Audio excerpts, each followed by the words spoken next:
Hi everyone! Good morning! Welcome again sa aking channel. Today, mag-share ulit ako ng aking very short menu. I hope magugustuhan nyo siya. At ano lang siya, sobrang dali niyang i-prepare. At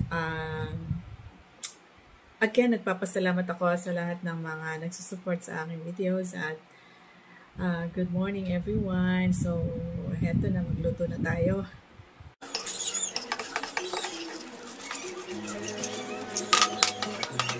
Good morning! Welcome to Ate Viray's Cooking Vlogs. Medyo bumalik na ang ating Ate Viray sa kanyang pagluluto. Yan, magluluto ako ng white pasta at yan, naglagay na nga ako ng olive oil. Tapos, naglagay ako ng bawang. Sinutay ko with onion. Yan, sige. Habang medyo matagal yata yung aking ayan. And then, maglalagay ako ng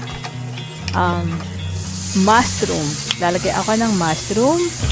Medyo tinimihan ko yung mushroom kasi mas masarap yung maraming mushroom. And then, gumamit ako ng tuna in can na spicy. And then, naglagay ako ng pepper, black pepper. Tapos, mas masarap kasi yung yung century tuna na may meron na siyang flavor. Parang Spanish style na century tuna, pero siya,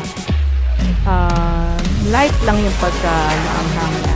So, yan, habang nagkikisa natin, pinagkikisa natin ng sandali yung ating pinagsama-sama o pinaghaluhalong mga ingredients.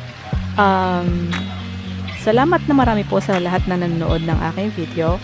At kahit na medyo ako sa time, pinipilit ko na ma-share sa inyo. Yan, naglagay ako ng evaporated milk. Tapos, haluin ng light. Yan, tapos, maglalagay din ako dyan. Actually, pag kuminsan nagluluto ako ng pasta, gumagamit ako ng butter, but this time olive oil yung ginamit ko. So, naglagay ako ng cream at naglagay rin ako ng pampalasa. Optional yan kung ayaw nyo maglagay ng pampalasa kasi gumagamit ako ng cubes o kaya pwede rin yung mga magic sarap. So, but, hindi ina-advise na lalo pagka medyo nagkakaid na, medyo bawas na ng mga seasoning yan. Tapos, naglagay ako ng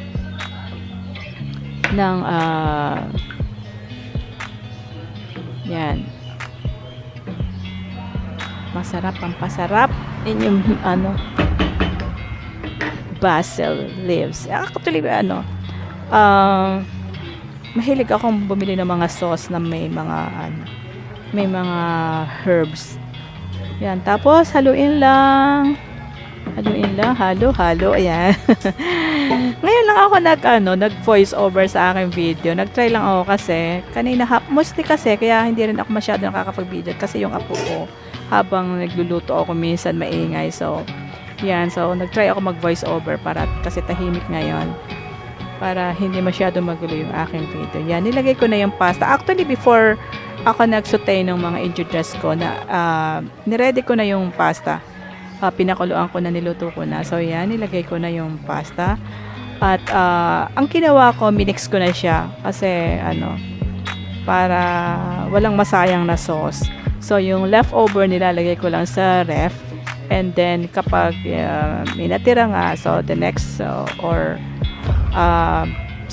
after makakain, nilalagay ko sa ref. Kasi sobrang init ngayon. So, pag may gustong kumain, iniinit lang sa microwave. Yan. O kaya, ako talaga pag leftover, especially kapag nabukasan, talaga niluluto ko siya talaga sa kalan. Yun, hindi talaga hindi para sa akin. Mas gusto ko yung naiinitan talaga, talagang nagbuboil siya, pinapakuluan ko. para talagang mainit. Kasi pag sa microwave, hindi masyadong mainit yan. Tsaka iba yung, ayan, ang sarap. O, tikman na natin ang ating carbonara. O, ang tawag ng aking alaga ay white sauce. Ang sarap. Kain na po tayo. Thank you for watching. Bye!